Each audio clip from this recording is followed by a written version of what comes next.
आकाशवाणी।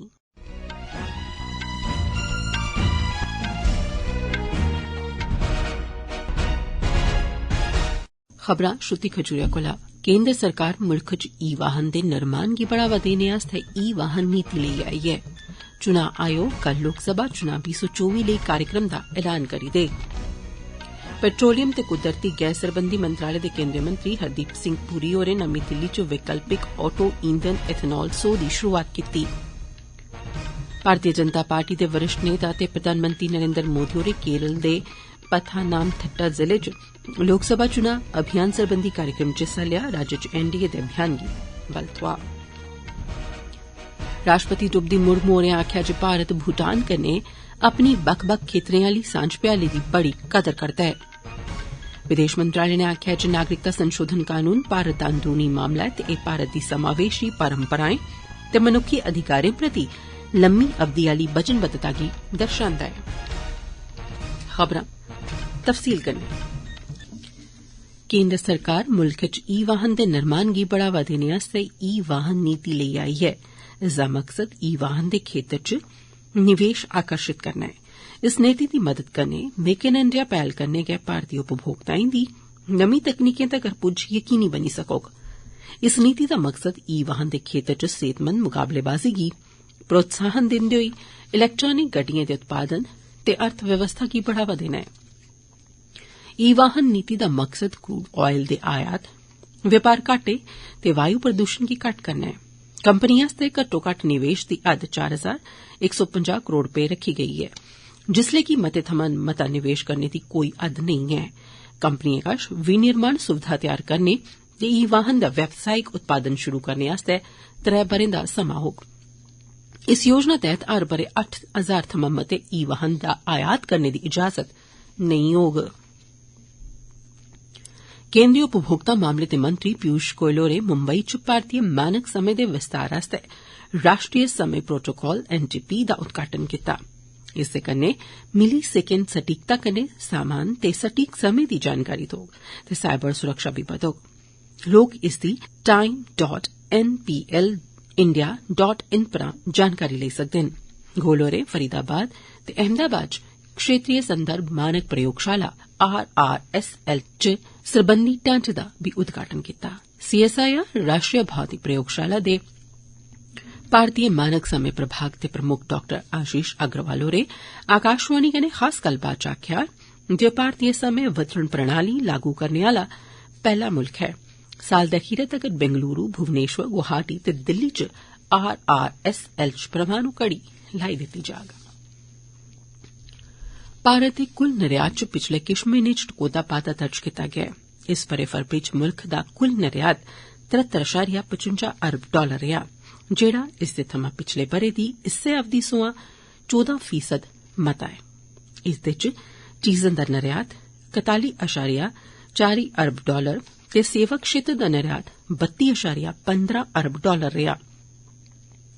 वाणिज्य सचिव सुनील वर्तवाल होरें संवाददाताएं गी दस्सेआ जे वैश्विक यकोतक्की बश्कार भारत दा निर्यात सब्बने अनुमानें थमां बेहतर रेहा ऐ ते पिछले 11 म्हीनें च एह् सब्बने थमां मता ऐ। उनें आखेआ जे फरवरी दे आंकड़े पिछले ब'रे दी अवधि थमां मते न, जेह्ड़े चुनौतिएं दे बावजूद मुल्ख दे कारोबार खेत्तर च मजबूत प्रदर्शन गी जाहिर करदे न। चुनां आयोग कल लोकसभा चुनां लेई कार्यक्रम दा ऐलान करी देग। नमीं दिल्ली दे विज्ञान भवन च कल इस बारै घोषणा कीती जाग। लोकसभा चुनाएं दे कन्नो कन्नी चुनां आयोग किश राज्यें च असैम्बली दे चुनां कराने लेई बी कार्यक्रम दी घोषणा करोग। मौजूदा लोकसभा दा कार्यकाल इस ब'रे 16 जून गी मुक्का करदा ऐ। ब'रे 2019 च लोकसभा दे चुनां अप्रैल ते मई म्हीने दौरान कुल 7 गेड़ च करोआए गे हे। इस बारी बी एह् मेद कीती जा करदी ऐ जे लोकसभा दे चुनां अप्रैल ते मई म्हीने 7 गेड़ च गै करोआए जाई सकदे न। पिछले लोकसभा चुनाएं च बीजेपी नै कुल 543 सीटें चा 303 सीटां जित्तियां हियां ते इस बारी ओह् 370 सीटें दा लक्ष्य लेइयै चला'रदी ऐ। बीजेपी नै अज्ज तोड़ी अपने 267 मेदवारें दे नां दा ऐलान करी दित्ते दा ऐ, जिसलै कि कांग्रेस नै अजें छड़े 82 मेदवारें दे नां दी गै घोषणा कीती दी ऐ। इसदे अलावा लेफ्ट, टीएमसी, आम आदमी पार्टी ते किश होरनें पार्टिएं बी अपने किश मेदवारें दे नां दा ऐलान करी दित्ते दा ऐ। एह खबरां तुस आकाशवाणी परा सुना'रदे ओ।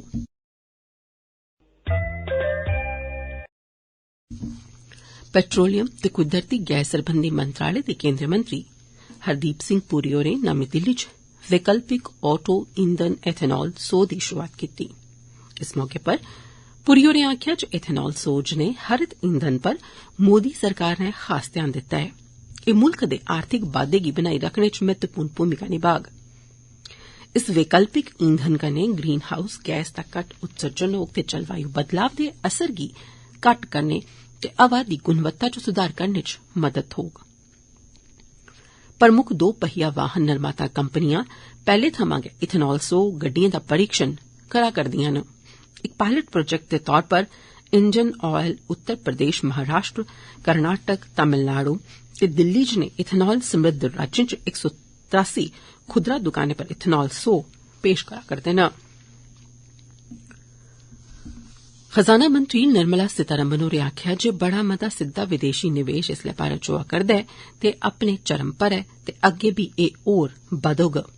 इक निजी समाचार चैनल दे कनक्लेव च बोलदे होई खजाना मंत्री निर्मला सीतारमण होरें केंद्र, राज्य ते मकामी निकाएं बश्कार समूलचे क्षेत्र च सुधारें गितै आपूं चै तालमेल बनाई रखने दी जरूरता पर बल दित्ता। उनें अग्गै आखेआ जे लोकें गी बुनियादी सहूलतां देइयै उनेंगी सशक्त करना अपने आपै च हक थ्होने दे बरोबर ऐ। उनें आखेआ जे सरकार नमें युग दी टैक्नोलोजी जिस च मसनूई ज्ञान ते ड्रोन टैक्नोलोजी शामिल न च कौशल सिखलाई ताईं बड्डी उपलब्धि ते ऊंचाई हासल करा'रदी ऐ। खजाना मंत्री होरें अग्गै आखेआ जे सरकार बक्ख बक्ख योजनाएं घरेलू बचत ते उपभोक्ता खर्चें बधाने गितै इस्तेमाल करा करदी ऐ। सियासी पार्टिएं आसेआ मुफ्त चीजां देने आलिएं नीतिएं बारै बोलदे खजाना मंत्री होरें विरोधी धड़ें दी निंदेआ कीती। उनें भ्रष्टाचार उप्पर काबू पाने लेई प्रधानमंत्री हुंदे नजरिये दी सराहेआ। उत्तर दक्खन आली बंड उप्पर बैह्सू ताईं सुश्री सीतारमण होरें सियासी पार्टिएं दा केंद्र सरकार उप्पर हमले दा तरीका दस्सेआ ते उनेंगी इयै नेहा सियासी षडयंत्र रचने दा दोश बी लाया। नमें नियुक्त कीते गेदे चुनां आयुक्त ज्ञानेश कुमार ते सुखबीर सिंह संधू होरें अज्ज अपना कार्यभार सांभी लैता ऐ। भारतीय चुनां आयोग नै इक बयानै च आखेआ ऐ जे मुक्ख चुनां आयुक्त राजीव कुमार होरें निर्वाचन सदन च नमें नियुक्त चुनां आयुक्तें दा स्वागत कीता। मुक्ख चुनां आयुक्त होरें आखेआ जे दौनें नमें चुनां आयुक्तें दी नियुक्ति दा एह समां बड़ा महत्वपूर्ण ऐ की जे भारतीय चुनां आयोग दुनिया दे सब्बनें शा बड्डे लोकतंत्र च लोकसभा दा चुनां करोआन जा करदा ऐ। प्रधानमंत्री नरेन्द्र मोदी हुंदी अगुवाई आले पैनल आसेआ कल नमें चुनां आयुक्तें दी नियुक्ति कीती गेई। उपराष्ट्रपति जगदीप धनखड़ होरें अज्ज उपराष्ट्रपति निवास पर प्रसार भारती दे चेयरमैन ते होरनें सदस्यें दी ताल आली कमेटी दी प्रधानता कीती। प्रेस काउंसिल ऑफ इंडिया दी अध्यक्ष जस्टिस रंजना प्रकाश देसाई ते सूचना ते प्रसारण मंत्रालय दे सचिव संजय जाजू होर बी इस मौके बैठक च मौजूद हे। भारतीय जनता पार्टी दे वरिष्ठ नेता ते प्रधानमंत्री नरेन्द्र मोदी होरें अज्ज केरल दे पत्थानामथिट्टा जिले च लोकसभा चुनां अभियान कार्यक्रम च हिस्सा लेआ।